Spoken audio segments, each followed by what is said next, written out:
Buenos días, buenas tardes, buenas noches, buenas madrugadas, independientemente de la hora en que estés viendo esto, bienvenido. Y comenta ahí, ¿desde qué ciudad estás viendo esta historia? Y mira, si esta historia apareció para ti, es porque merece ser escuchada. Así que suscríbete al canal para no perderte ninguna como esta.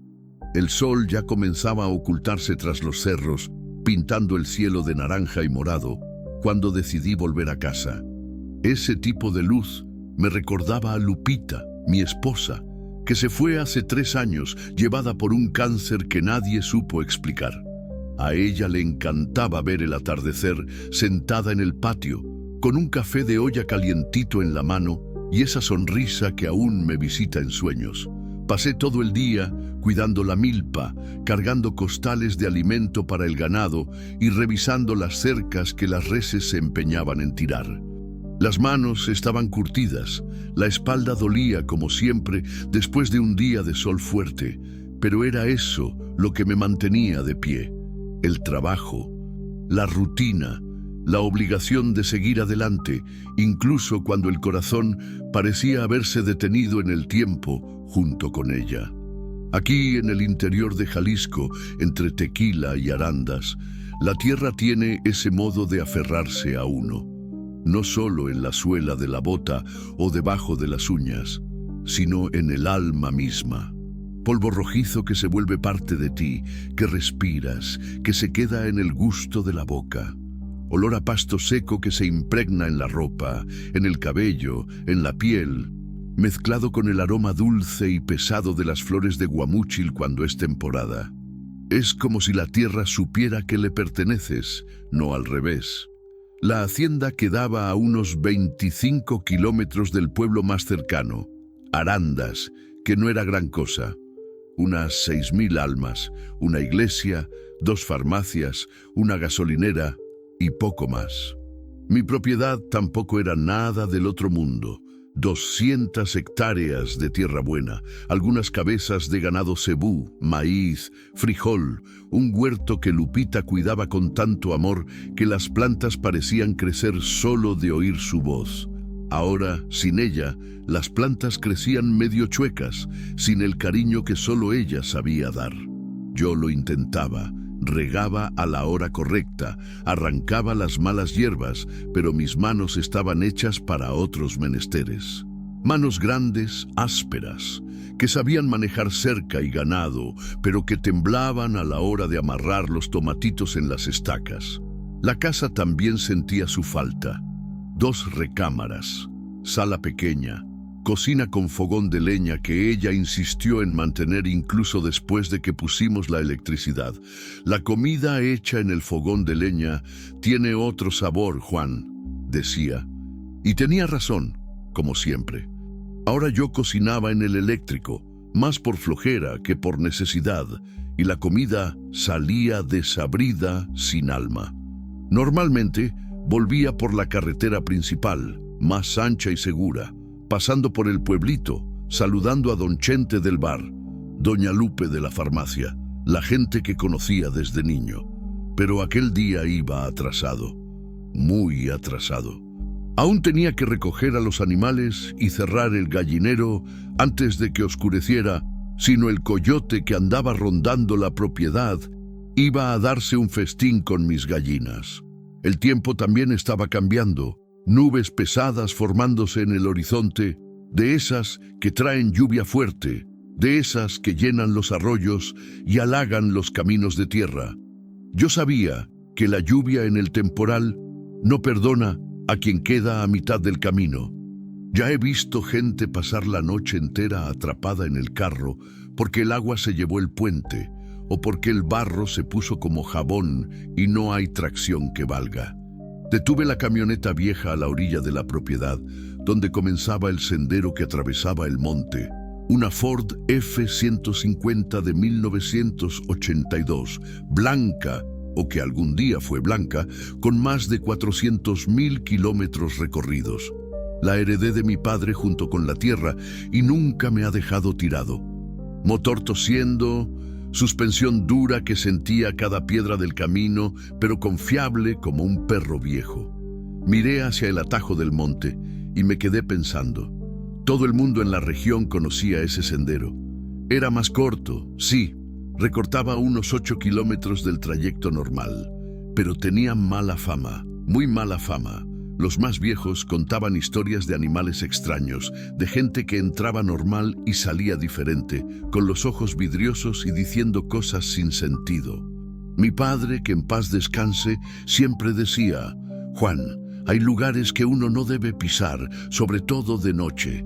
El monte sabe cuándo no somos bienvenidos y tiene maneras de mostrarlo. Pero allí parado, mirando el cielo oscureciendo y pensando en los animales sueltos, en la lluvia acercándose, en el coyote esperando su oportunidad, decidí arriesgarme. ¿Qué tontería podría pasar? Yo conocía esas tierras como la palma de mi mano. Nací y me crié allí, así como mi padre y mi abuelo antes que él. 3 generaciones pisando la misma tierra, respirando el mismo aire, bebiendo agua del mismo pozo. Entré en el sendero despacio, primera marcha, sintiendo cada bache y cada piedra. La camioneta se sacudía como barco en alta mar, pero estaba acostumbrada. 33 años de camino y aún me llevaba a donde necesitaba ir. El motor rugía satisfecho, como si también supiera el camino de memoria. Los árboles se fueron cerrando a los 2 lados, poco a poco, formando un túnel verde y sombrío que se iba oscureciendo a cada metro. Ébanos viejos, sus troncos gruesos como abrazos de gigante, primaveras amarillas que habían terminado de florecer, pétalos caídos en el suelo haciendo una alfombra colorida, guamúchiles cargados, ramas bajas raspando el techo de la camioneta. El ruido del motor resonaba diferente allí dentro, más apagado, como si el monte engullera los sonidos y los transformara en otra cosa. Los pájaros, que de día hacían un alboroto tremendo, ahora estaban callados. Silencio pesado que se pegaba a la piel. Fue entonces que comencé a escuchar. Primero fueron los grillos, normal para esa hora. Después vinieron otros sonidos.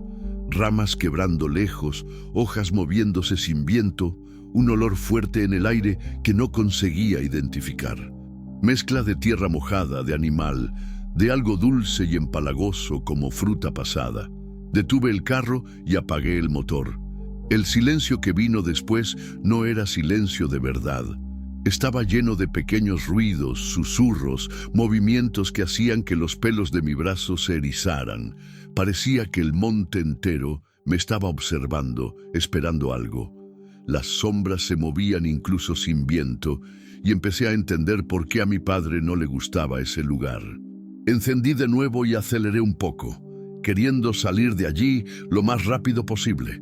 Pero el sendero parecía haberse vuelto más estrecho, o tal vez era impresión mía. Los árboles de los 2 lados se inclinaban sobre el camino, ramas bajas raspando el cristal, haciendo un ruido de uña en el pizarrón. A unos 200 metros adelante, algo en medio del sendero me hizo pisar el freno con fuerza. No era una rama caída ni una piedra, era una persona. Una joven, tirada de lado en el suelo de tierra batida, la ropa rasgada, el cabello castaño esparcido alrededor del rostro como una aureola oscura. Inmóvil como los muertos. Mi primer pensamiento fue que estaba muerta. El segundo fue que debía dar media vuelta e irme, llamar a la policía, dejar que gente preparada se encargara de aquello. No porque no quisiera ayudar, sino porque algo en aquella escena no estaba bien. Una mujer sola en el monte, al final del día, lejos de cualquier carretera transitada. Pero entonces ella se movió, solo un poco, como quien intenta despertar de un sueño muy pesado, la mano cerrándose despacio, los dedos arañando la tierra. Bajé del carro despacio, el corazón latiendo fuerte en el pecho, el olor extraño se hizo más intenso y fue ahí que los vi. 10, quizá 12 monos grandes rodeaban a la joven. Changos aulladores, pelos largos y oscuros, del tamaño de perros grandes, algunos incluso mayores. Se movían en círculo alrededor de ella, gritando con esa voz gutural que resuena por todo el monte, mostrando los dientes amarillentos, algunos golpeándose el pecho como si estuvieran marcando territorio o haciendo algún ritual que yo no entendía. Nunca había visto nada igual en la vida. Los animales parecían nerviosos, agitados, pero no estaban atacando. Era como si estuvieran protegiendo o probando. No conseguía entender lo que estaba sucediendo. Uno de ellos, mayor que los otros, con una cicatriz que cortaba el rostro de una oreja hasta la boca, se quedaba más cerca de la cabeza de ella, olisqueando, gruñendo bajo, como un perro guardián. La joven se movió de nuevo, intentó levantar la cabeza, y todos los monos se pusieron en alerta inmediatamente.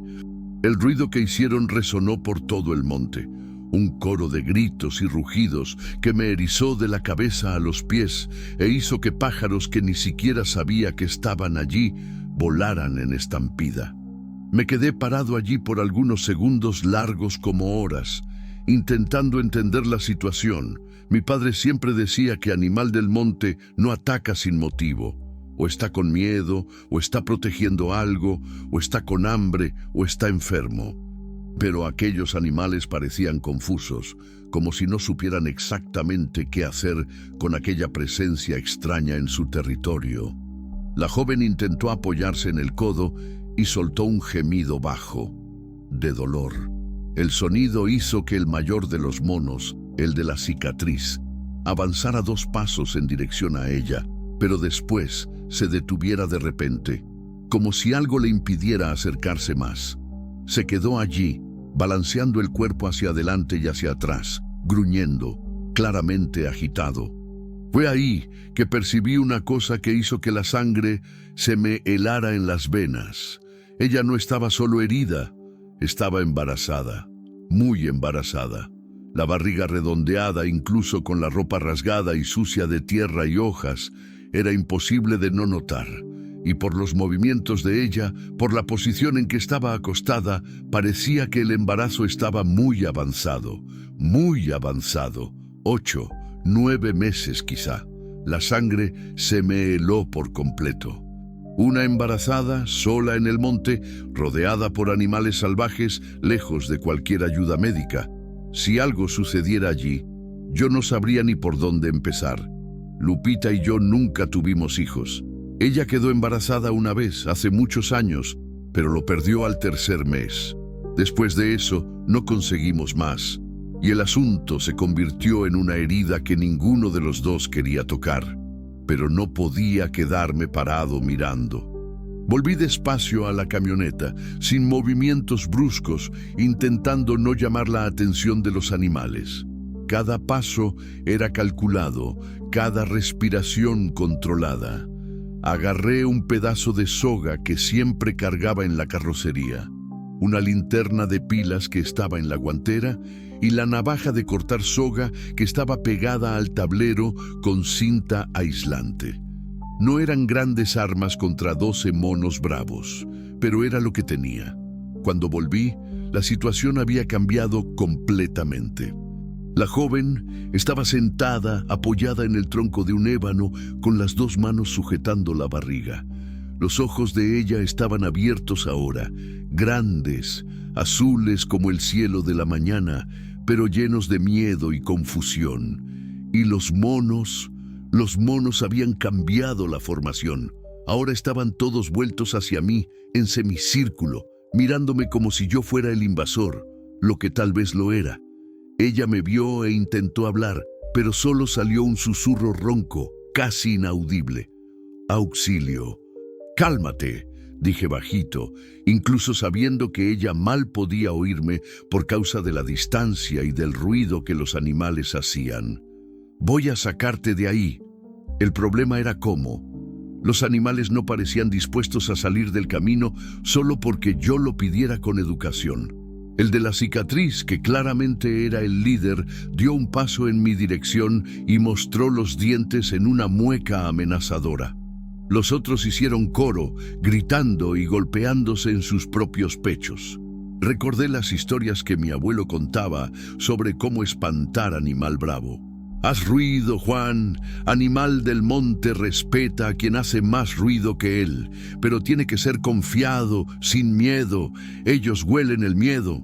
Agarré 2 piedras del tamaño del puño que encontré en el suelo y comencé a golpear una contra la otra, fuerte, haciendo un sonido seco que resonaba por el monte. El ruido era alto, metálico, nada natural para aquellos lados. Los monos pararon de moverse y me miraron con curiosidad. El líder de la cicatriz inclinó la cabeza de lado como un perro cuando escucha un sonido extraño. Algunos de los menores hasta retrocedieron un paso. Golpeé las piedras más fuerte aún y grité con toda la voz que tenía en el pecho: «¡Largo de aquí! ¡Fuera! ¡Ándale!». Funcionó parcialmente. 2 de los menores retrocedieron algunos metros, claramente incómodos con el ruido, pero el grande continuó avanzando y ahora podía ver el tamaño real de aquel animal. Debía pesar unos 50, 60 kilos, brazos gruesos como mis muslos, manos que parecían poder quebrar una rama gruesa sin esfuerzo. Los dientes, cuando él abrió la boca, eran amarillentos pero afilados, hechos para despedazar frutas duras y, si fuera necesario, carne.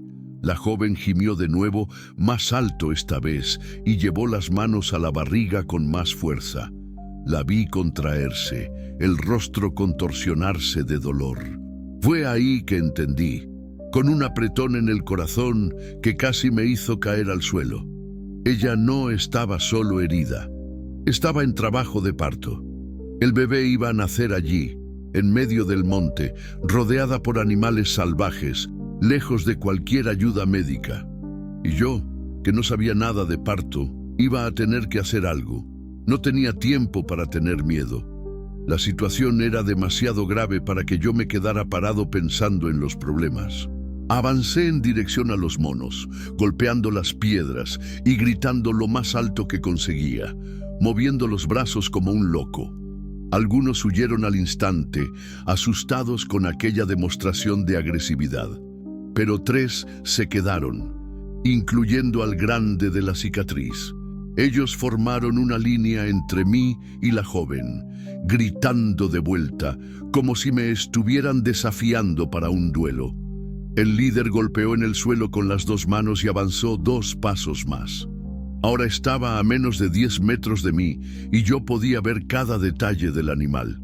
La cicatriz vieja cortando el rostro, los ojos pequeños e inteligentes, la musculatura poderosa debajo del pelo. Si él decidiera atacarme, yo no tendría ninguna oportunidad. Fue cuando me acordé de la bocina de la camioneta. Retrocedí despacio, siempre de frente para los animales, hasta llegar al carro. Encendí el motor y empecé a tocar la bocina sin parar. El sonido alto y agudo resonó por el monte como una alarma de incendio, un ruido totalmente artificial en aquel ambiente salvaje. Los monos, que probablemente nunca habían oído nada parecido en la vida, entraron en pánico total. Gritaron, saltaron, se atropellaron unos a otros intentando huir. El líder resistió por algunos segundos, claramente confuso, pero cuando yo aceleré el motor y di un arrancón en dirección a él, tocando la bocina sin parar, hasta él desistió.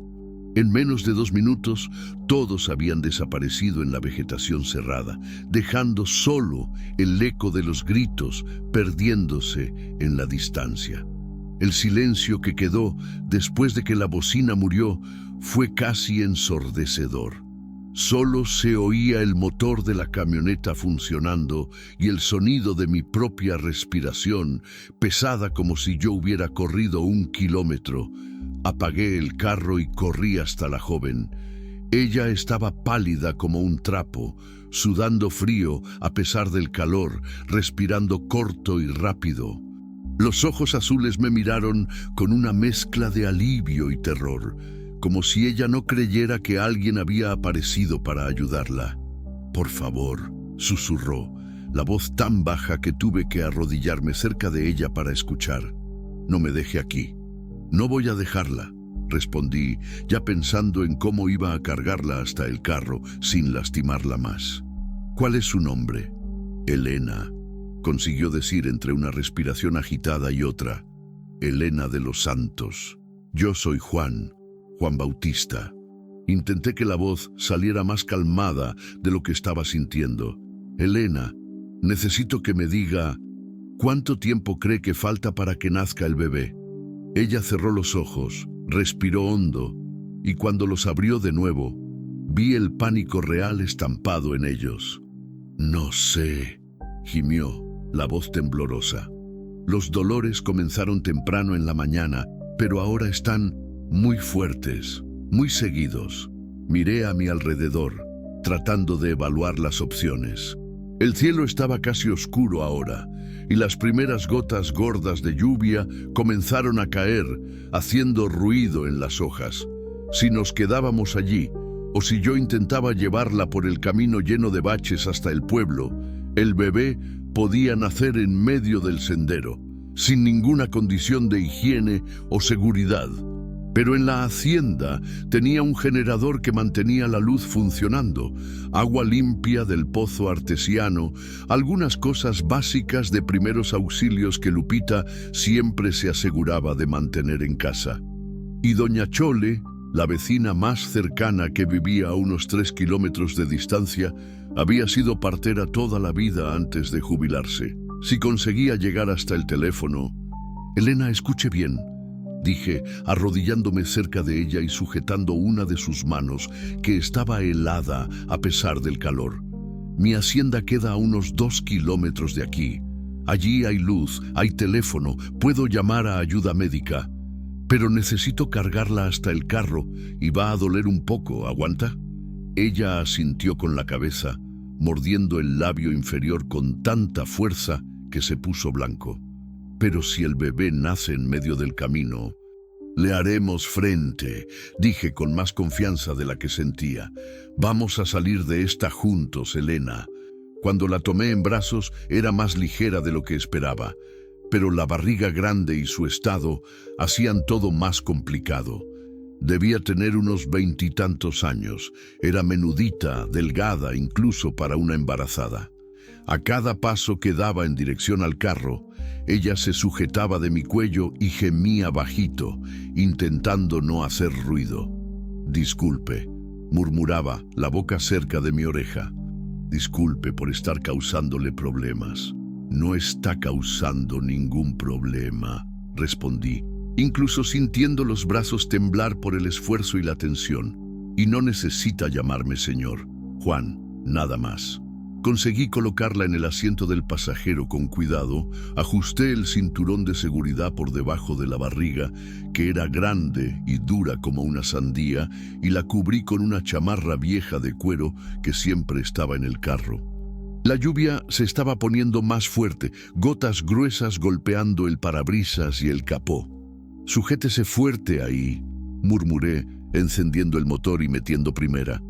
«Voy a intentar ir despacio, pero si se pone muy feo», me dice. Comencé a conducir lo más cuidadosamente posible, tratando de evitar los baches mayores y las piedras sueltas. Pero el sendero era traicionero incluso en tiempo seco. Con la lluvia comenzando, se estaba poniendo resbaladizo. A cada sacudida, incluso las pequeñas, Elena gemía y apretaba la barriga con las 2 manos.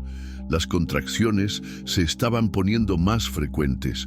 Yo no entendía nada de parto, pero hasta yo percibía que la situación se estaba poniendo crítica. «¿Cuántas veces ha tenido bebé?», pregunté, intentando distraerla y al mismo tiempo entender mejor la situación. «Ninguna», respondió entre dientes apretados. «Es el primero». Eso complicaba todo aún más. El primer parto solía tardar más, según lo que había oído hablar, pero también podía ser más complicado. ¿Y el padre de la criatura? La pregunta salió sin pensar, e inmediatamente me arrepentí. No era hora ni lugar para curiosidades. Ella se quedó callada por un rato, solo el ruido de la lluvia en el techo y el rugido del motor llenando el silencio. Cuando finalmente respondió, la voz estaba diferente, más dura. «No tiene padre». «Disculpe, no era para haber preguntado». «No, está bien». Respiró hondo, soltó despacio. Es complicado, muy complicado. Fue cuando ella gritó, un grito alto, de dolor real, que cortó el aire de la cabina como una cuchilla e hizo que mi corazón se disparara. Detuve el carro inmediatamente, las ruedas patinando un poco en la tierra que se estaba convirtiendo en lodo. ¿Qué pasa? ¿Qué está sucediendo? Ella estaba sudando frío ahora, respirando demasiado rápido, los ojos desorbitados de pánico genuino. Creo que no va a dar tiempo de llegar a la hacienda, susurró la voz temblorosa. Y fue ahí que percibí. El asiento donde estaba sentada estaba mojado. No era solo sudor, se le había roto la fuente. El bebé iba a nacer allí, en mi camioneta vieja, en medio del monte, bajo la lluvia, con apenas un campesino que no sabía nada de parto para ayudar. Sentí que el mundo giraba a mi alrededor. Respire, Elena. Respire despacio. Dije eso más para calmarme a mí que para ayudarla a ella. Mi voz salió temblorosa y percibí que mis manos estaban temblando tanto que apenas conseguía sujetar el volante.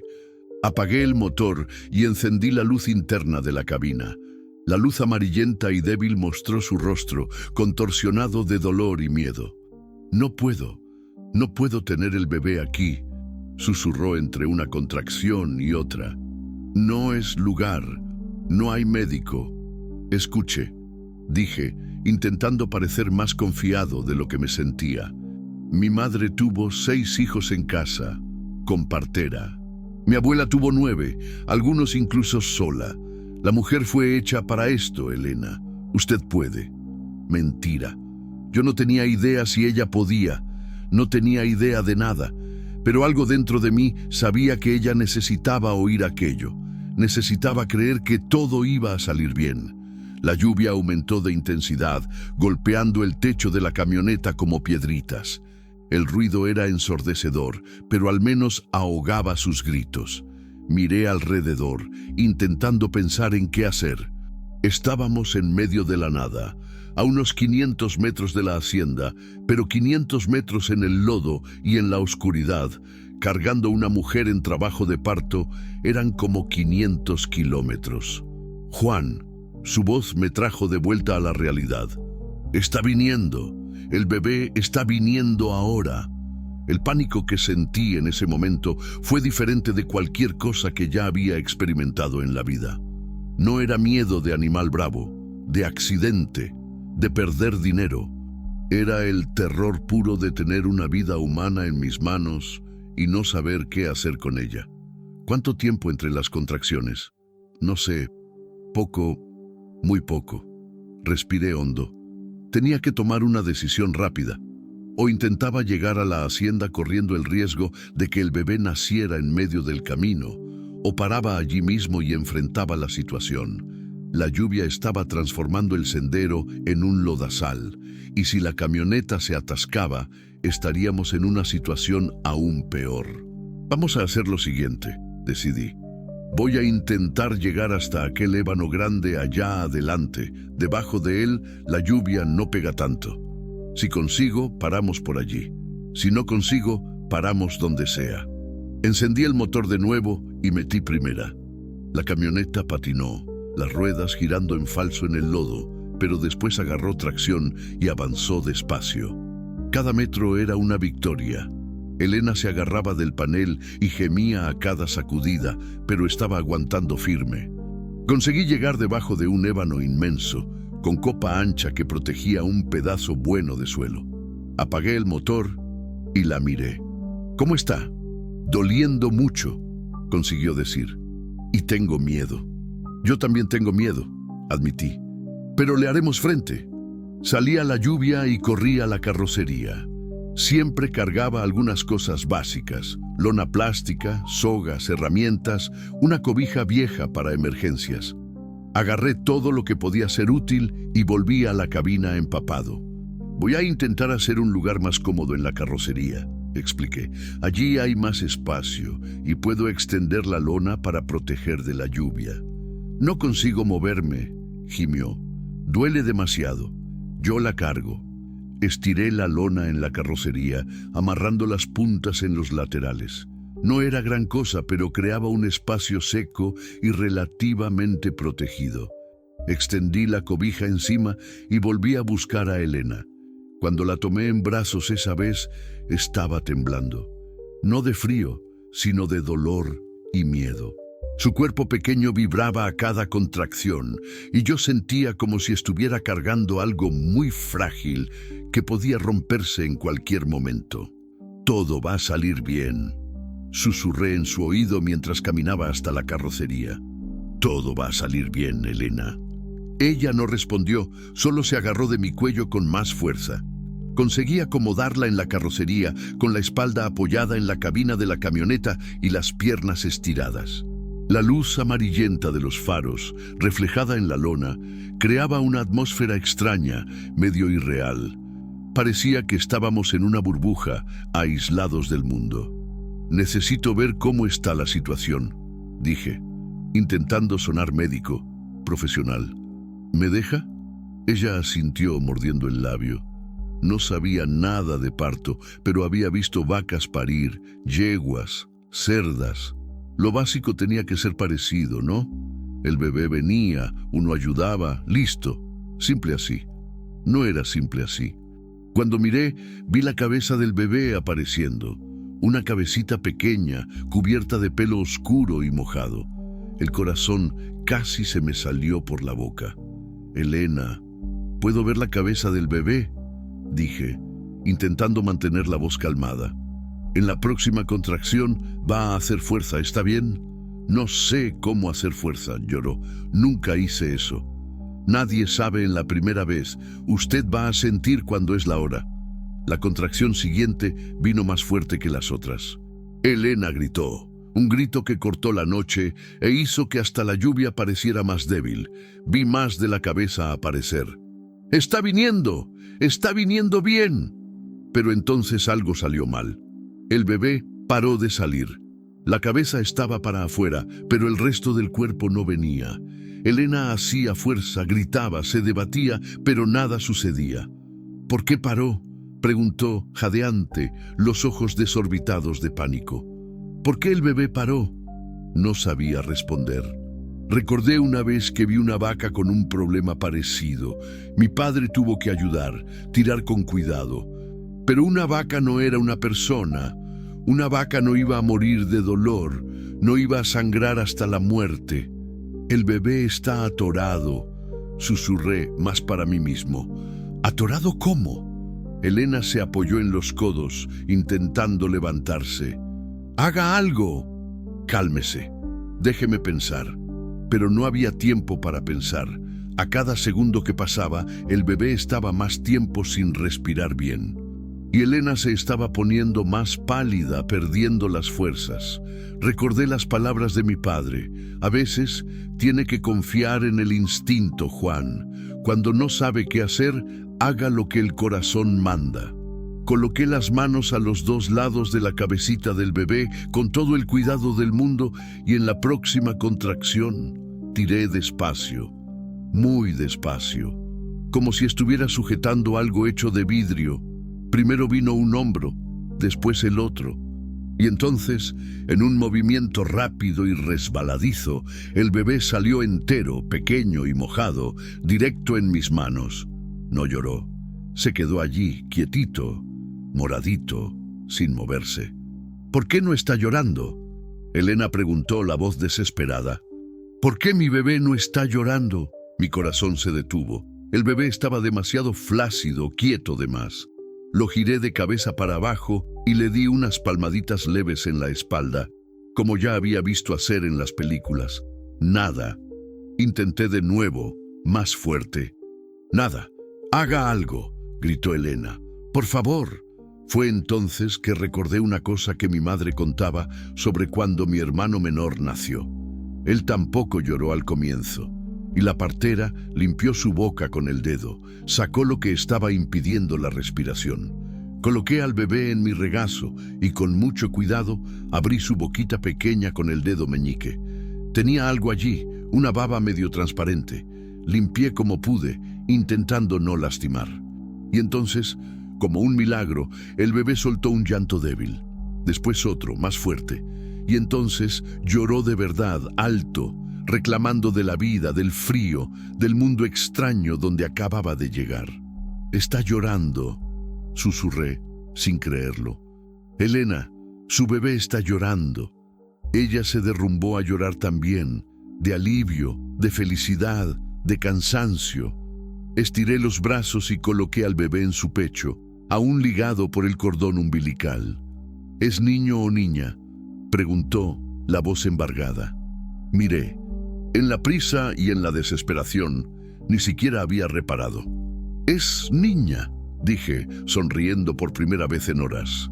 Una niña pequeña y brava. Elena besó la cabecita de la hija, que había parado de llorar y ahora miraba a su alrededor con curiosidad. Sus ojitos eran oscuros, despiertos, como si ya estuviera intentando entender a dónde había llegado. «¿Cómo te voy a llamar?», murmuró Elena a la hija. «Necesita un nombre bonito, un nombre fuerte». «Esperanza», dije sin pensar. «¿Y qué tal Esperanza?». Elena me miró, después a la hija y sonrió. «Esperanza», repitió el nombre despacio, experimentando.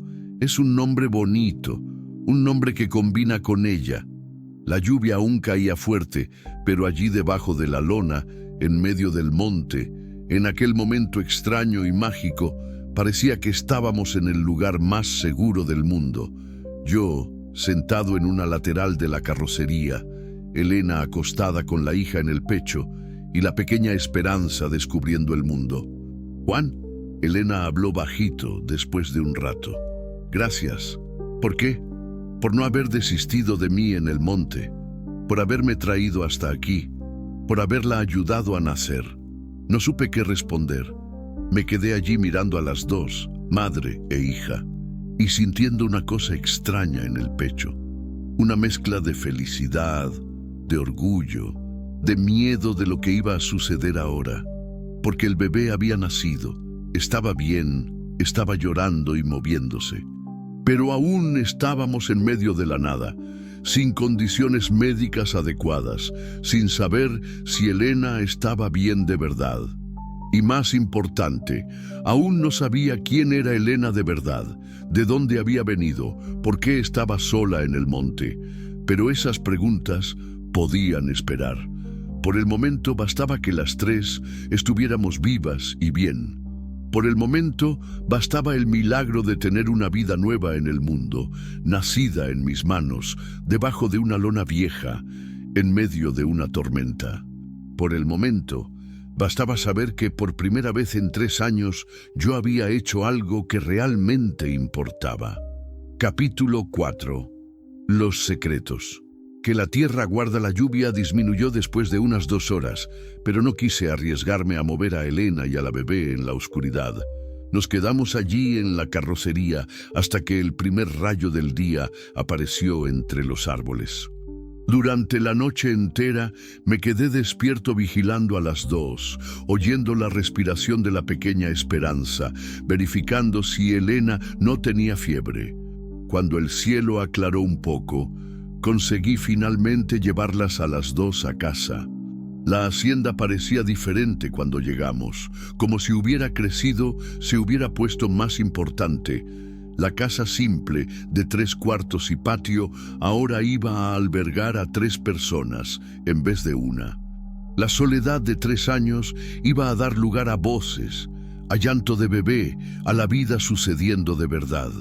Preparé el cuarto de huéspedes, que en realidad era una bodega donde guardaba herramientas y costales de alimento, de la mejor forma que pude. Extendí sábanas limpias en la cama, coloqué una jícara con agua tibia, algunas toallas que Lupita había bordado y nunca usó. Elena apenas conseguía caminar. El parto le había quitado todas las fuerzas y se apoyaba en mí para dar cada paso. La pequeña Esperanza dormía envuelta en una manta, quieta como si supiera que necesitaba ahorrar energía. «Juan», Elena susurró cuando la acosté en la cama. «Necesito contarte algo». «Ahora no», dije, ajustando la almohada detrás de su cabeza. «Ahora necesitas descansar». No, necesita ser ahora. Sus ojos azules me miraron con una seriedad que me asustó. Porque cuando lo sepas, tal vez no quieras que nos quedemos aquí. Me senté en la orilla de la cama, sujetando a Esperanza en brazos. La bebé abrió los ojitos y me miró con curiosidad, como si me estuviera estudiando. ¿Puedes hablar? Elena respiró hondo, como quien se prepara para saltar de un lugar alto. Mi nombre verdadero es Elena Cavalcante. Mi padrastro es el coronel Raúl Cavalcante. El nombre me golpeó como un puñetazo en el estómago. Todo el mundo en la región conocía al coronel Cavalcante. Ranchero rico, poderoso, dueño de tierras que se perdían de vista. Político influyente, hombre que resolvía problemas con dinero o fuerza, dependiendo de la situación. Y tenía fama de ser cruel con quien lo contradecía. Cavalcante, repetí, sintiendo que la boca se me secaba. ¿El de los ranchos cerca de Tequila? Ese mismo. Elena cerró los ojos. Él mató a mi madre. El mundo se detuvo a mi alrededor. ¿Cómo que mató? Ella quería separarse de él. Descubrió que estaba robando tierras a pequeños campesinos, falsificando documentos, amenazando gente. Mi madre era abogada, quería denunciarlo. Su voz se puso más baja, más triste. Una mañana salió para ir al pueblo y nunca más volvió. Dijeron que fue accidente en la carretera, que el carro volcó. Pero yo sé que fue él. ¿Por qué estás segura?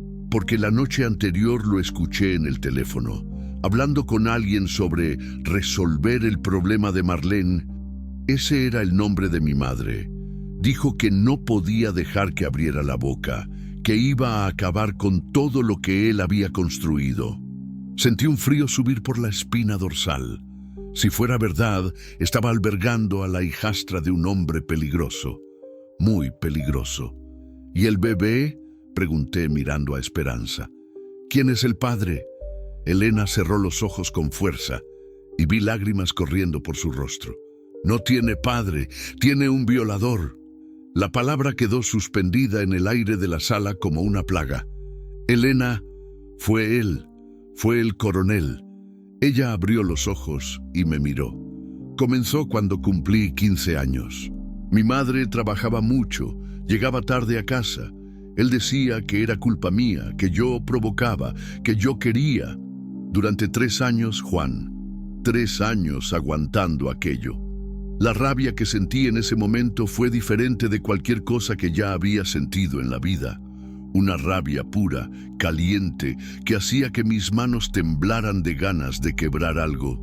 Después de que mi madre murió, se puso peor aún. Él decía que ahora yo era de él completamente, que no tenía a nadie para protegerme. Y cuando descubrió que estaba embarazada, ella paró, tragó saliva, dijo que iba a matarme, que iba a decir que fue accidente, como hizo con mi madre. ¿Fue por eso que te abandonó en el monte? No abandonó, me llevó para matarme. Elena sujetó mi mano con fuerza. Él sabe que los changos aulladores atacan a la gente en la época de apareamiento. Me dejó allá sabiendo que los animales iban a hacer el trabajo sucio por él. Miré a la pequeña Esperanza, durmiendo tranquila en mi regazo, sin saber que había nacido de una violencia terrible, hija de un monstruo, pero también hija de una mujer valiente que había aguantado años de horror y aún así tenía fuerza para ser madre. ¿Por qué no denunciaste? ¿A quién? Elena dio una risa amarga. Él conoce a todo el mundo en la región. Delegados, jueces, fiscales. La mitad le debe dinero, la otra mitad tiene miedo. ¿Quién iba a creer en la palabra de una niña contra la de un coronel respetado? Tenía razón. En el interior, coroneles como Raúl Cavalcante eran casi intocables. Dinero, poder e influencia creaban una protección que pocas cosas conseguían romper. ¿Y ahora?, pregunté. ¿Qué quieres hacer ahora? No sé. Ella miró a la hija. Solo sé que no puedo volver para allá y que no quiero que ella crezca sabiendo quién es su padre. Entonces quédate aquí. Las palabras salieron de mi boca antes incluso de que pensara en ellas. Pero cuando lo dije, supe que era eso mismo lo que quería. Juan, no entiendes. Si él descubre dónde estoy, no va a descubrir. Me levanté, caminé hasta la ventana y miré hacia afuera. Mi tierra, mi pedazo de mundo. Aquí estás segura. No me conoces bien, puedes arrepentirte. Puede ser, pero todo el mundo merece una segunda oportunidad. Y esta niña, miré a Esperanza, merece crecer lejos de la maldad que la trajo al mundo. Elena se quedó quieta por un rato, solo mirándome. Después susurró, ¿por qué estás haciendo esto? La pregunta me agarró desprevenido. ¿Por qué mismo? ¿Por piedad? ¿Por soledad? ¿Por saber lo que era perder a alguien que se ama? No sé, respondí. Y era verdad. Tal vez porque cuando te vi en el monte, recordé a mi Lupita en los últimos días de vida. Frágil, necesitando de cuidado, dependiendo de alguien para no desistir de todo. Ella estaba muy enferma. Cáncer. Estuvo 1 año y medio luchando. Sentí la voz quebrada. Al final, ella era pequeña como tú, pesaba casi nada, pero nunca perdió la esperanza. Decía que Dios tenía planes mejores para ella, que iba para un lugar donde no existía dolor. ¿Ustedes tuvieron hijos? Intentamos mucho.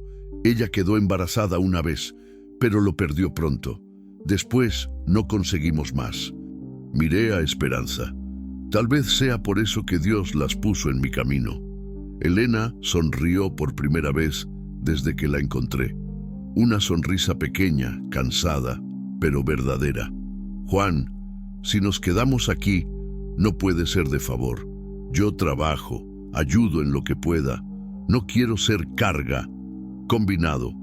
Y si el coronel aparece, si aparece, lo resolvemos.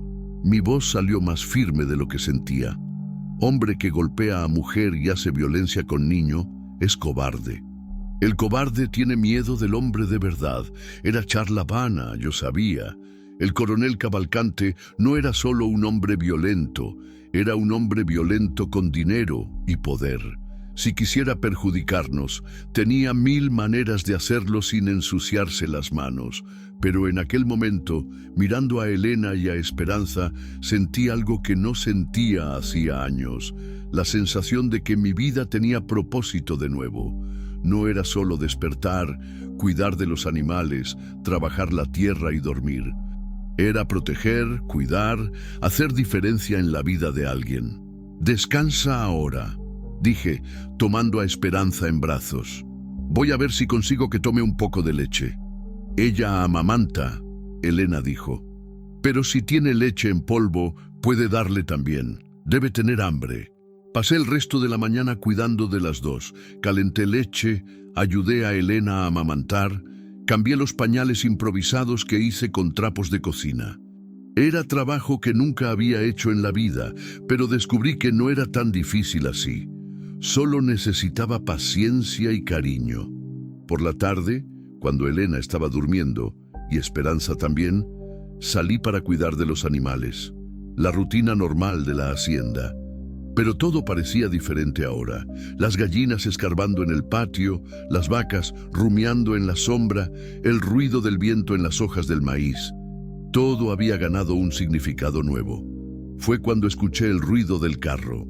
Un motor potente, diferente de los carros normales de la región. Paré lo que estaba haciendo y miré en dirección a la carretera. Una camioneta negra, nuevecita, estaba llegando despacio por el sendero que llevaba a la casa. Mi sangre se heló.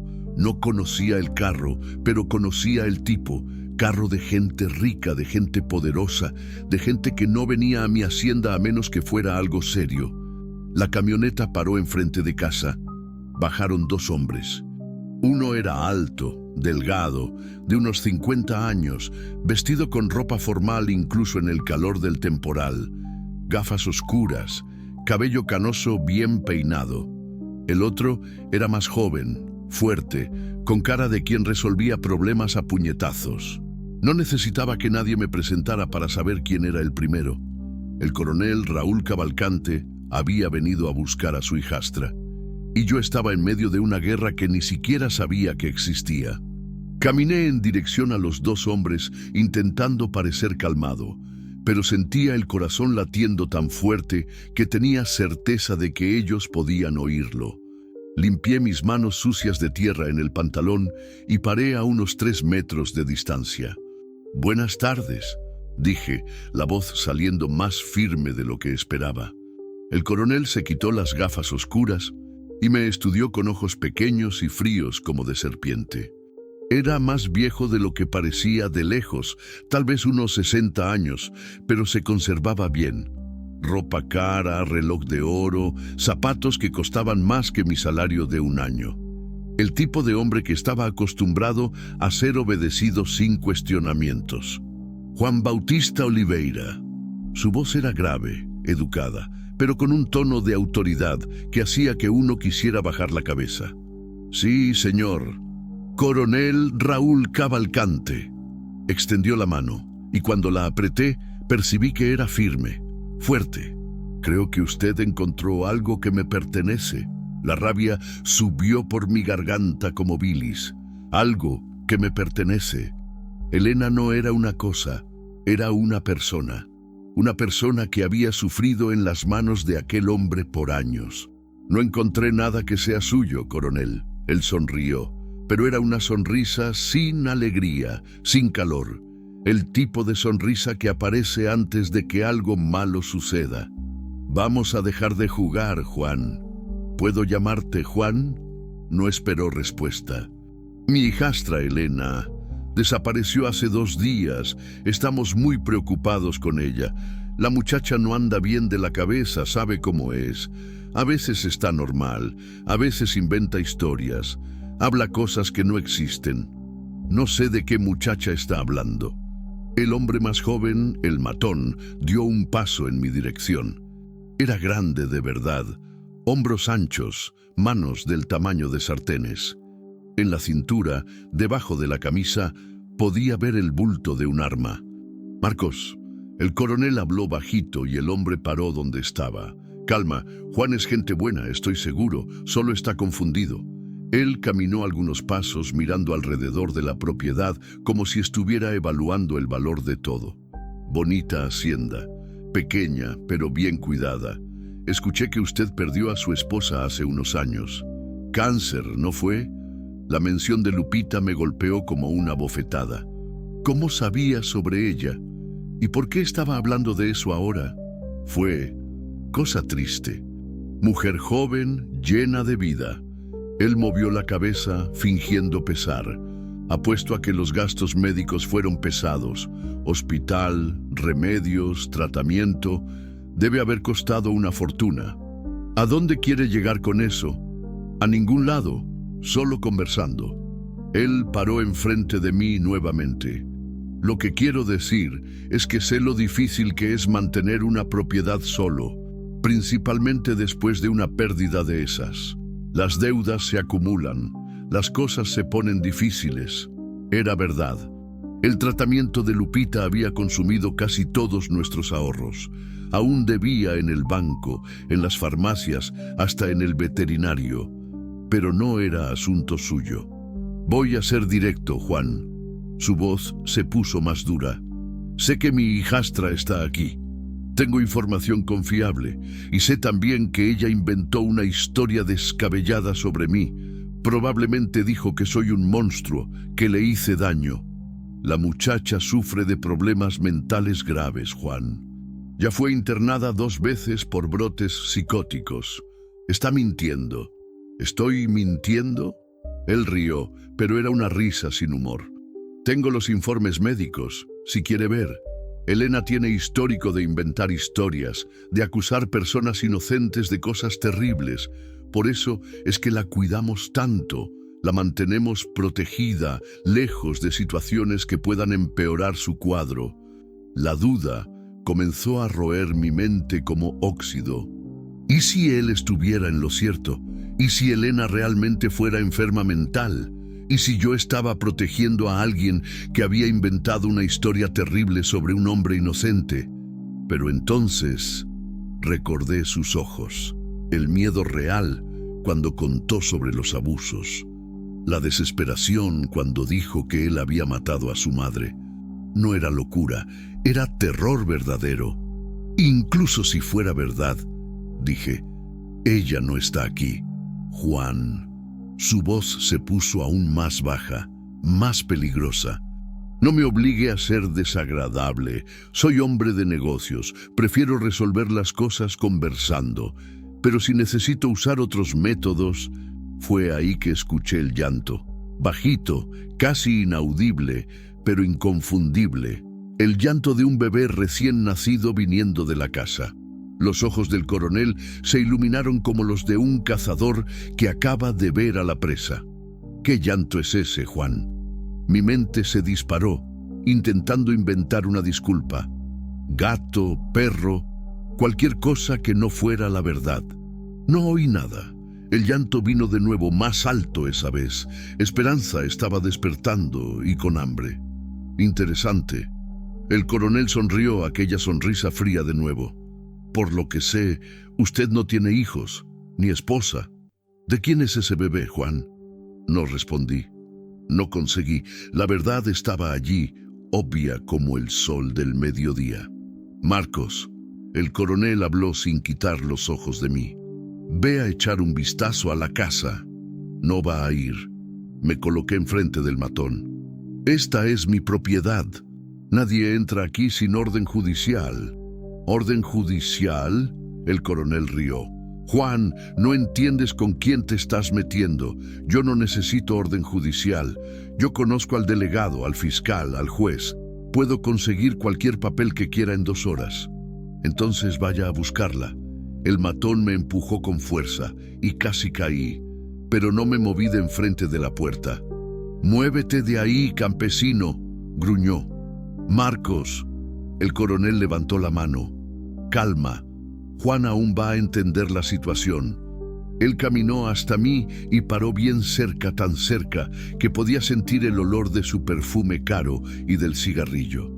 «Escucha bien, Juan Bautista. Puedo acabar con tu vida en una tarde. Una palabra mía en el banco y tus préstamos vencen mañana. Una llamada al ayuntamiento y tu propiedad se queda sin licencias, sin agua, sin energía.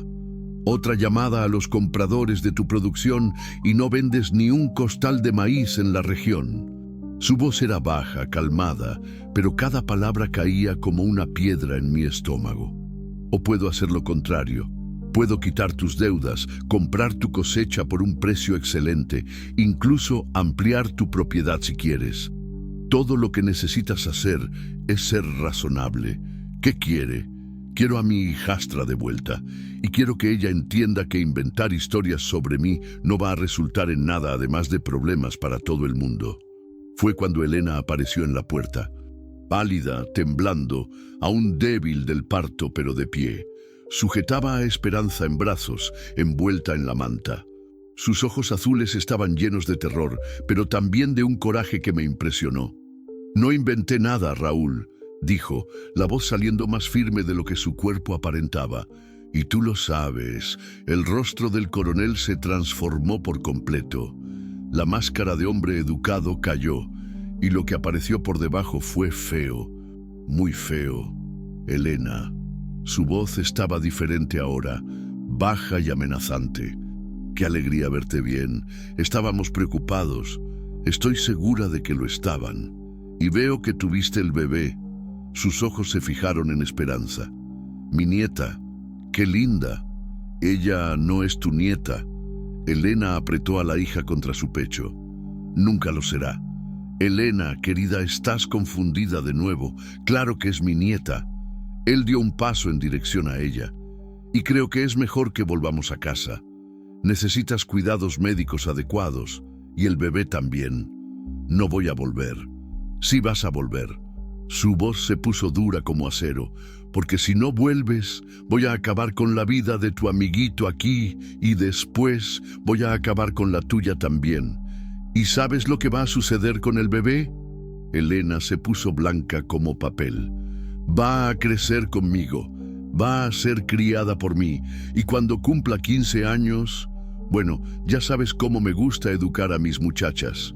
Lo que sentí en ese momento fue más allá de rabia. Fue algo primitivo, animal, que vino de un lugar profundo que ni siquiera sabía que existía. Avancé en dirección al coronel con ganas de quebrar su cuello con mis propias manos. El matón me sujetó antes de que llegara cerca. Era fuerte de verdad. Me inmovilizó sin dificultad. «¡Juan, no!», gritó Elena. «¿Qué temperamento?», el coronel dijo, acomodando su camisa. «Veo que mi hijastra consiguió un defensor valiente. Lástima que el coraje sin inteligencia es solo una forma rápida de morir». Él hizo una señal y el matón me soltó, pero continuó cerca. «Última oportunidad, Elena. O vuelves conmigo por las buenas, o los llevo a los dos a dar un paseo en el monte, y solo uno de ustedes vuelve». Elena me miró, después a la hija, después a él. Vi la lucha sucediendo en sus ojos, el miedo, la desesperación, las ganas de proteger a la hija contra las ganas de salvarse. «Está bien», susurró. «Yo vuelvo». «No», grité. «Elena, no lo hagas». «Tengo que hacerlo, Juan». Ella me miró con lágrimas en los ojos. «Es la única manera de protegerlos a los dos». «Decisión sabia», el coronel dijo. «Marcos, agarra las cosas de la muchacha». Fue cuando escuché el ruido.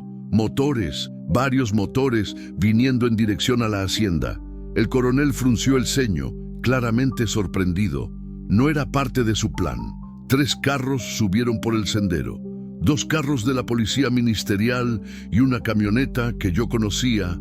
Era del comandante Antonio Carlos, hombre honesto que conocía desde niño.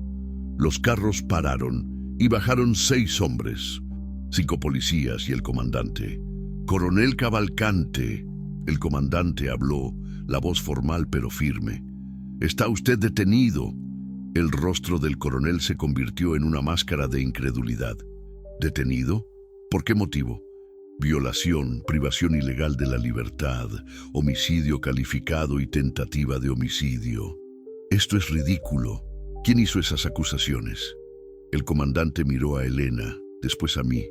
La Procuraduría General de Justicia, con base en denuncia anónima que llegó ayer, y con pruebas documentales que fueron entregadas esta mañana. ¿Qué pruebas? Fue ahí que vi una mujer saliendo de atrás de uno de los carros de la policía, más vieja, unos 40 años, cabello canoso, ropa sencilla pero limpia. La conocía de vista. Era Chole, la antigua empleada doméstica del coronel. ¿Chole? El coronel parecía haber visto un fantasma. ¿Qué estás haciendo aquí? Lo que debía haber hecho hace mucho tiempo, respondió la voz firme, contando la verdad. Ella se giró hacia el comandante. Tengo las grabaciones de las amenazas que él hizo contra la madre de Elena.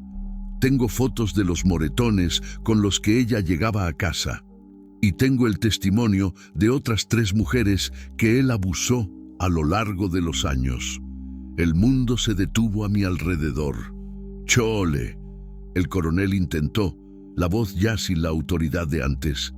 «No sabes lo que estás haciendo. Puedo darte dinero, mucho dinero. El dinero no paga la culpa que cargo hace años por haber permanecido callada», respondió. «El dinero no trae a Marlene de vuelta. No deshace lo que hiciste con esta muchacha». 2 policías se acercaron al coronel con esposas. «Raúl Cavalcante, tiene usted derecho a permanecer callado. Esto no se va a quedar así», gritó mientras era esposado. «Ustedes no saben con quién se están metiendo. Tengo amigos, tengo influencia». «Tenía», el comandante corrigió. «Cuando la noticia salga en los periódicos mañana, sus amigos van a hacer fila para negar que lo conocen». El matón intentó huir, pero fue cercado por los otros policías. En 5 minutos, los 2 estaban dentro de los carros, rumbo a la cárcel. Elena se derrumbó a llorar, aún sujetando a Esperanza. «Se acabó», susurró. «Realmente se acabó». Chole se acercó a ella y la abrazó. «Perdóname, hija. Perdóname por no haber hecho esto antes». «¿Por qué ahora?», Elena preguntó. porque ayer una joven me buscó en el pueblo. Dijo que sabía quién era, que necesitaba mi ayuda. Contó que habías huido, que estabas embarazada, que él había intentado matarte. Elena me miró confundida. ¿Qué joven? El comandante sonrió. Su prima Carla. Ella dijo que siempre supo la verdad, pero tenía miedo de hablar. Cuando supo que habías desaparecido, decidió actuar. Carla, Elena susurró. Pensé que ella no me creía. Ella siempre te creyó. Solo estaba esperando el momento correcto. Chole tomó a Esperanza en brazos y sonrió al bebé. Y esta debe ser la razón de que todo esto haya sucedido ahora. Miró a los ojos del bebé. A veces es necesario que una vida nueva nazca para que la justicia antigua finalmente suceda. Me quedé allí parado, viendo todo suceder como si fuera un sueño. En algunas horas había pasado del terror absoluto al alivio completo. El monstruo había sido derrotado, Elena estaba libre y Esperanza iba a crecer lejos de la sombra del mal. ¿Y ahora?, pregunté. Elena me miró, después miró a la hacienda, a la casa donde habíamos pasado los primeros días como una familia extraña e improvisada. Ahora, dijo, si aún quieres, nos quedamos. Claro que quiero. Y fue así que nuestra jornada de verdad comenzó. 3 meses después, la hacienda estaba irreconocible. No porque hubiera cambiado físicamente, continuaba siendo la misma casa sencilla, las mismas 200 hectáreas, los mismos árboles y cercas, pero estaba llena de vida de un modo que yo ni recordaba que podía existir. Elena se recuperó rápido del parto. En 2 semanas ya estaba ayudando en el huerto. En 1 mes cuidaba de las gallinas como si hubiera nacido para eso. Descubrí que tenía buenas manos para las plantas. El huerto que yo apenas conseguía mantener vivo se convirtió en un jardín colorido de verduras y hierbas. Los tomates crecían redondos y rojos, las lechugas se pusieron grandes y crujientes, hasta el quimbombó, que siempre daba trabajo, comenzó a producir derechito. «¿Tienes don para eso?», dije una mañana, viéndola regar las plantas de col. «Mi madre me enseñó», respondió, sonriendo. «Decía que la planta sabe cuándo a uno le gusta de verdad». Esperanza crecía rápido también. Con 3 meses ya sonreía, jugaba con sus propios deditos, se quedaba observando todo alrededor con aquellos ojos oscuros y curiosos. Lloraba poco, dormía bien, como si supiera que estaba en un lugar seguro. Yo aprendí a cambiar pañales, a calentar el biberón, a hacer que parara de llorar solo meciéndola en brazos y tarareando bajito. Cosas que nunca pensé que iba a saber hacer en la vida. De noche, cuando las 2 dormían, yo me quedaba en el patio oyendo los sonidos del campo, grillos cantando, viento en las hojas, a veces un búho o el grito distante de algún animal.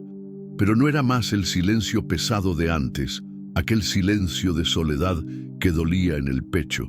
Era un silencio bueno, lleno de vida durmiendo del mañana que estaba llegando. El juicio del coronel Cavalcante se convirtió en noticia en los periódicos de la región. El comandante Antonio Carlos dijo que raramente había visto un caso con tantas pruebas, tantos testigos. Además de Elena y Chole, más 4 mujeres se presentaron para contar historias parecidas. Abuso, amenazas, chantaje. Un patrón que venía de años. Él va a agarrar mínimo 20 años. El comandante me contó cuando vino a buscar la declaración de Elena. Con la edad que tiene, es prisión perpetua. Elena recibió la noticia en silencio. No demostró alegría, ni alivio, ni rabia. Solo asintió y volvió a lo que estaba haciendo. ¿No sientes nada?, pregunté después. «Siento», respondió. «Siento que puedo dormir sin miedo. Siento que mi hija va a crecer sin saber que existen monstruos de verdad. Eso es más que suficiente». Carla, la prima que había denunciado todo, vino a visitarnos algunas veces. Era una muchacha bonita, unos 2 años mayor que Elena, estudiante de Derecho en la capital. Trajo algunas pertenencias que Elena había dejado en la casa del coronel: ropa, fotografías de la madre, algunas joyas que habían sido de la abuela. Guardé todo escondido, Carla explicó. Sabía que un día ibas a querer esas cosas de vuelta. Fue emocionante ver a Elena sujetando las fotos de la madre. Marlene era parecida a ella, la misma delicadeza en el rostro, los mismos ojos azules. En una de las fotos, madre e hija estaban en el jardín de una casa, sonriendo a la cámara. Elena debía tener unos 12 años, aún niña, aún inocente. Ella era hermosa, comenté. Lo era, y valiente. Elena pasó el dedo sobre la foto con cariño. Si estuviera viva, le habría encantado conocer a su nieta. Montamos un pequeño altar en la sala con las fotos de Marlene y de Lupita, dos mujeres que no se conocieron en vida, pero que de algún modo se habían encontrado en la muerte para conspirar nuestro encuentro. Al menos era así como me gustaba imaginar. La hacienda también comenzó a dar resultados mejores. Con Elena cuidando del huerto y ayudándome con los animales, sobraba más tiempo para dedicarme a la plantación. La cosecha de maíz de aquel año fue la mejor en 5 años. El frijol también dio bien. E incluso conseguí plantar una parcela pequeña de algodón que Lupita siempre quiso probar. «Estás diferente». Doña Chole habló cuando vino a visitarnos. Ella se había mudado al pueblo después del juicio, pero venía a vernos todas las semanas. Diferente cómo, más joven, más vivo. Tenía razón. Sentía una energía que no tenía hace años. Despertaba temprano no por obligación, sino por ganas. Los días habían ganado color de nuevo, sabor, propósito. Y de noche, cuando me acostaba en la cama, no me quedaba más mirando al techo, pensando en el vacío de la vida. Dormía el sueño de quien estaba cansado de hacer algo que importaba. No es que todo fuera fácil. Elena aún tenía pesadillas a veces. Despertaba en medio de la noche sudada y asustada. En esos momentos yo hacía café.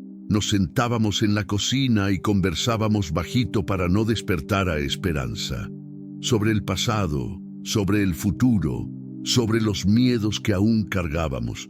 «A veces creo que no merezco esto», dijo una noche de esas. «¿El qué?»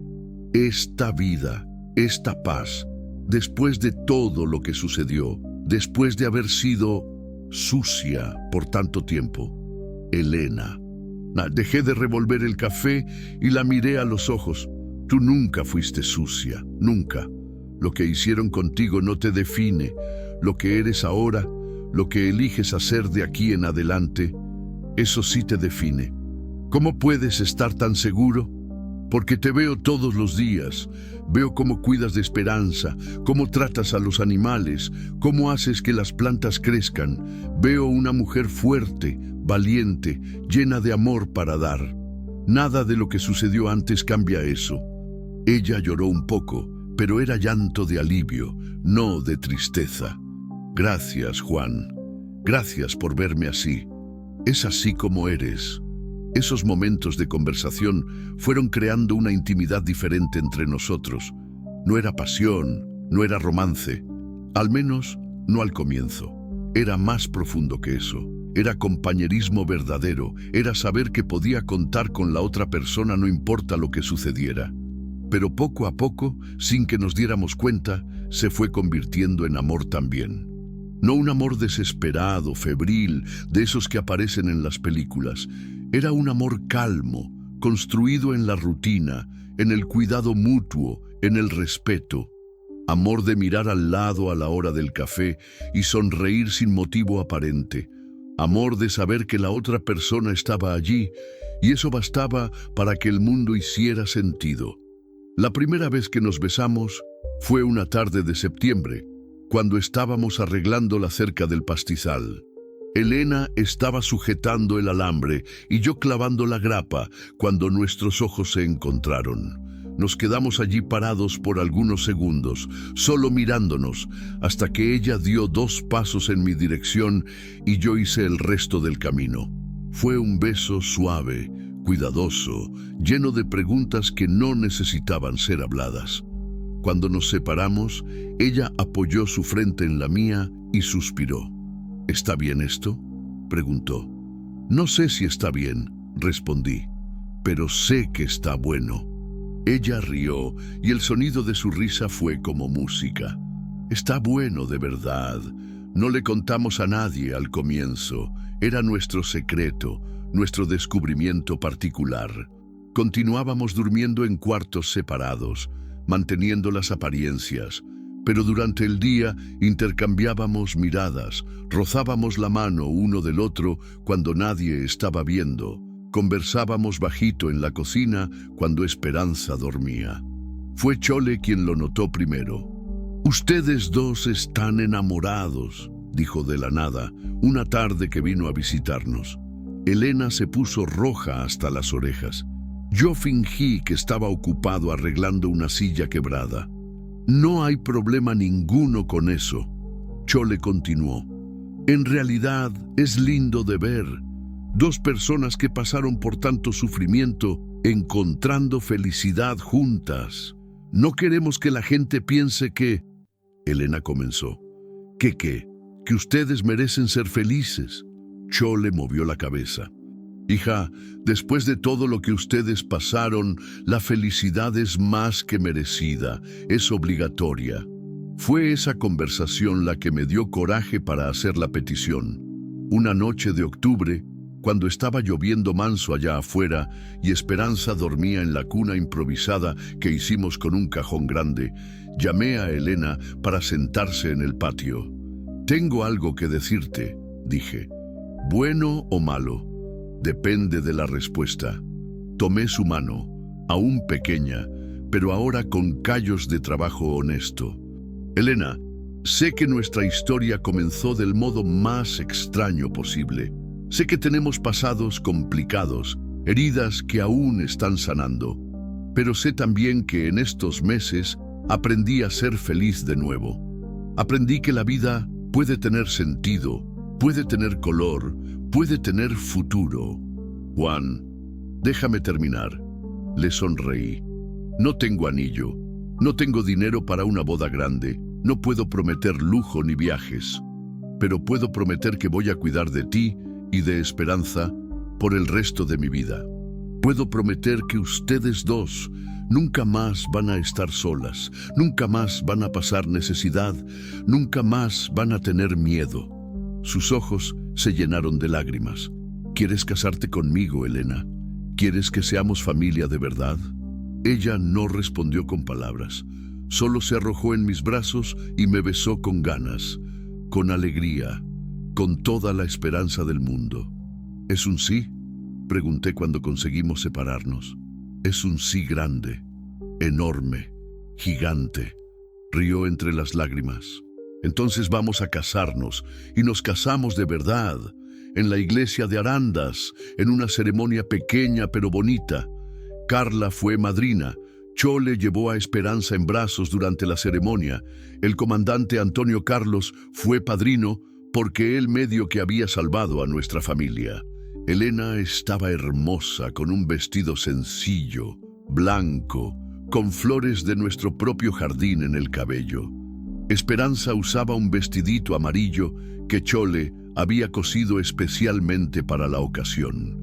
Cuando el cura preguntó si yo aceptaba a Elena como esposa, en la alegría y en la tristeza, en la salud y en la enfermedad, hasta que la muerte nos separase, mi voz salió fuerte y clara.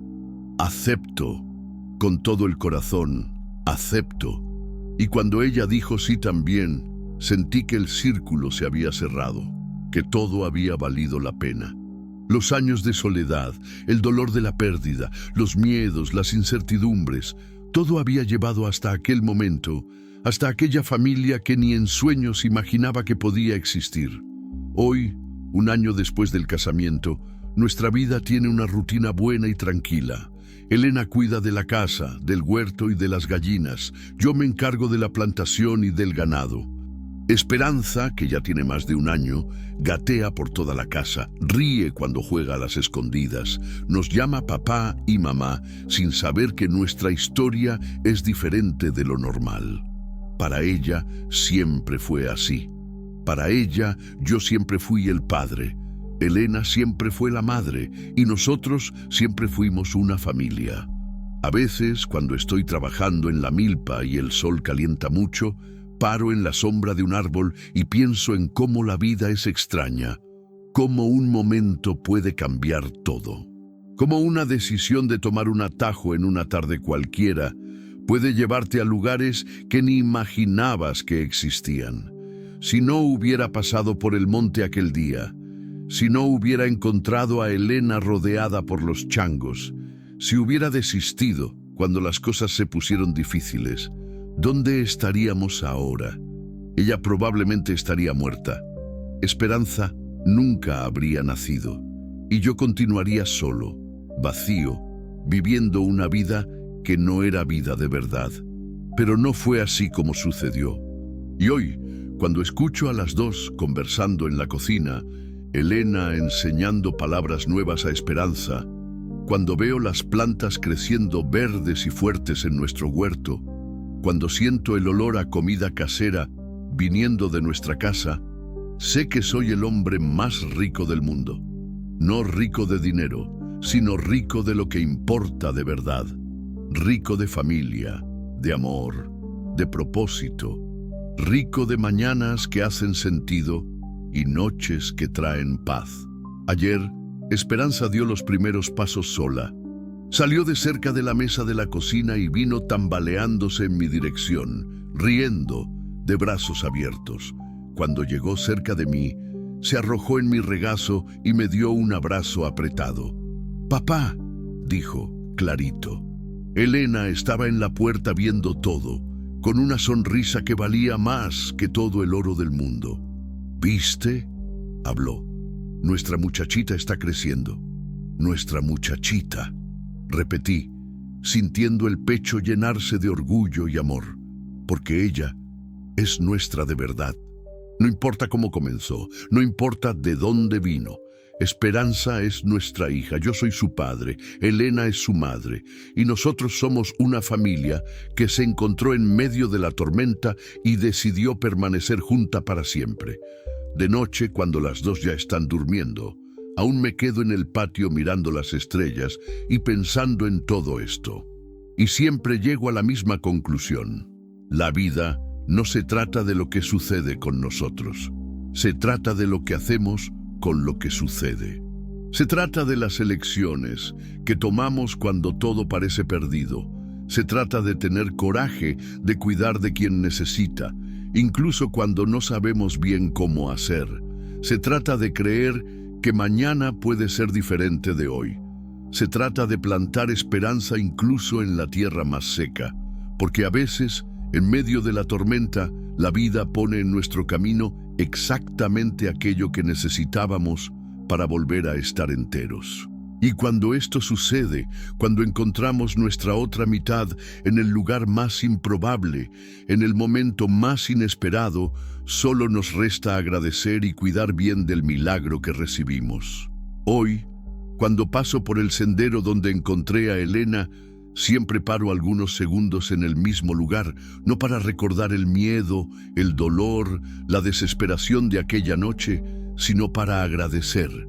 Agradecer por haber tenido coraje de parar, por haber tenido fuerza para ayudar, por haber tenido amor suficiente en el corazón para aceptar a dos extrañas en mi vida y transformarlas en mi familia.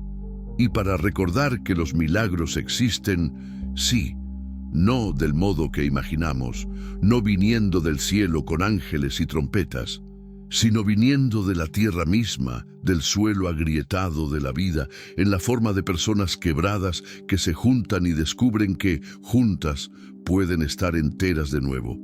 Esto es lo que aprendí en todos estos años. El amor no es solo aquella pasión de las películas. A veces, el amor verdadero es más sencillo y más profundo. Es despertar todos los días dispuesto a cuidar de alguien. Es mirar a los ojos de una criatura y saber que haría cualquier cosa para protegerla. Es sentarse en el patio con la persona que amas y no necesitar hablar nada porque el silencio ya lo dice todo. Y que familia no es solo quien nació junto. Familia es quien elige permanecer junto. Es quien se cuida en los días malos, quien divide la alegría en los días buenos, quien construye sueños pequeños y los transforma en realidad grande. Nuestra familia nació de una tragedia, creció en medio de las dificultades y se fortaleció en el amor que decidimos tener unos por los otros cada día. Y esto es más que suficiente, es más que perfecto, es nuestra vida, y yo no cambiaría ni una coma de ella. Hay encuentros que no son casualidad, sino necesidad. Hay personas que llegan a nuestra vida no para pasar, sino para permanecer. Y hay amores que nacen no de la pasión, sino de la decisión diaria de cuidar, proteger y construir algo bonito juntos. Al final de cuentas, la felicidad no está en los grandes gestos, sino en los pequeños momentos que hacen que la vida valga la pena. Y cuando encontramos a alguien dispuesto a dividir esos momentos con nosotros, encontramos todo.